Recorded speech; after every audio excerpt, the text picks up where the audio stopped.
Sometimes it feels as if the world around us unfolds spontaneously, as if reality follows some chaotic, anarchic logic of its own. People believe that events are random, that politics, economics, and everyday life emerge without structure or order. Many assume that banking collapses, financial crises, or even ordinary market transactions are the result of luck or pure chance. But the truth is far more complex. Behind every process, behind every decision and every movement within society, lie invisible forces and power relations that shape the direction of the world. Power determines the flow of money, jobs, education, and even everyday human interactions, far more than most people realize. Think about banks. They do not create money because people need it. They do so because power allows the creation of the illusion of value. When a bank promises interest, when credit circulates from one person to another, systems of dependence, coercion, and control are formed. Money is not merely a medium of exchange. It is a mechanism through which power shapes the lives of billions and decides who works, who struggles, and who profits. Every dollar, every loan, every financial instrument establishes rules of the game that already determine who will benefit and who will remain subordinate. The history of money and finance shows how people learned to believe in what is invisible. Before modern banks existed, merchants relied on gold, silver, and agreements.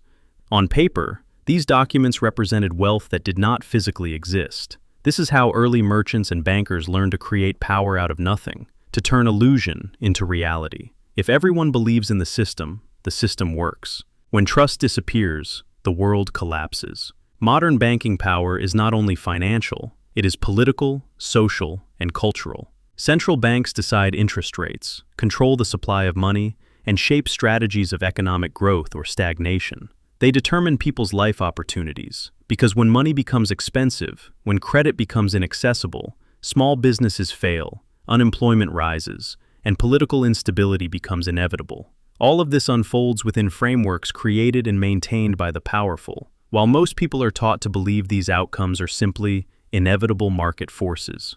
Schools operate according to the same logic. They are not designed merely to teach knowledge. They shape minds, produce obedient citizens, and implant belief in nationhood and authority. From early childhood, when children are separated from their parents and placed under institutional supervision, power establishes its first concrete influence. Trust is redirected toward controlling authority, rather than personal guidance and autonomy. The education system teaches us to accept power structures, to follow rules, and to operate within them, often at the expense of critical thinking and independent judgment.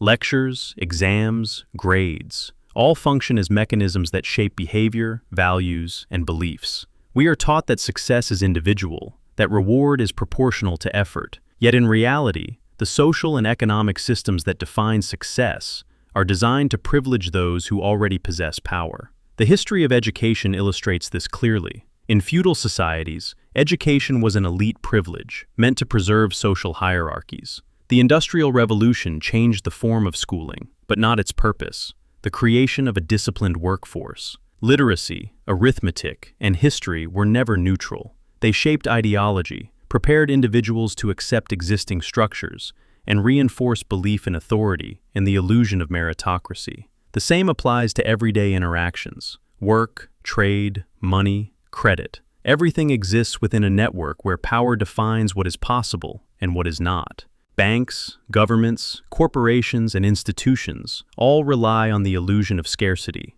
the belief that money is inherently valuable and that authority must be obeyed. In reality, many of these assumptions are artificially constructed to maintain control. The banking system does not function merely as an engine of economic development, but as an instrument of domination. Power directs the flow of resources and decides who lives in abundance and who in deprivation. Even when we believe we are choosing freely, when we assume effort leads to proportional reward, power has already defined the rules. Money can be infinite, yet its distribution is controlled. Food can be sufficient for everyone, yet hunger persists because the illusion of scarcity must be maintained to keep people working and believing in the system.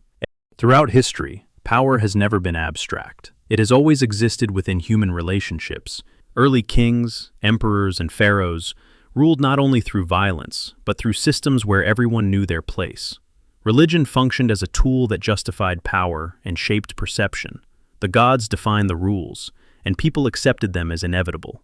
In the modern world, power has migrated into institutions, financial systems, and technology. People believe they have control, that they choose freely, but control itself is an illusion, because systems are designed to make individuals dependent, compliant, and incapable of collective action.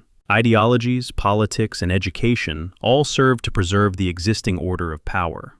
Individuals are trained to believe that freedom begins and ends within what is socially and economically permitted. Power also manifests in the control of symbols, money, credentials, status, media. When people believe in a symbol, power has already succeeded. When trust collapses, symbols lose meaning and structures of power are threatened. Banks, schools, governments, all operate on the same principle. They construct narratives, shape belief, and control outcomes. One of the clearest examples is the formation of public opinion. Media, social networks, propaganda, these are tools of power. When an individual believes a narrative shaped by others, they become part of the system of control. Even what we call free choice is often pre-structured, a choice between options that both serve the interests of the powerful. The history of money, education, and everyday life reveals that power has always operated in the background, often invisible, but always present. Every institution, every agreement, every interaction follows this logic. Power is not abstract. It exists in everything we see, in every moment we believe we are choosing freely, and in every instance we assume the world simply functions on its own. Even the idea of happiness changes when viewed through power. Modern individuals pursue personal happiness through money, status, power, and freedom. Yet historically, happiness was collective. If the community suffered, individual happiness was impossible. True power lies in networks of relationships, control over communities, symbols, and perception. In earlier societies, wealth was displayed through generosity, shared feasts, and collective prestige, not hoarded through accumulation and isolation. And so, the world we see is not chaotic, it is structured. Every institution, every agreement, every interaction is shaped by invisible forces of power. If you want to understand the true structure of reality, you must learn to recognize these forces, to see how illusion is used as control, and to understand that the world around you is always governed by the logic of power. Power shapes everything, from our smallest daily decisions to global economic and political flows. And as long as we remain unaware of these laws, we remain players in a game we did not design, with rules imposed upon us.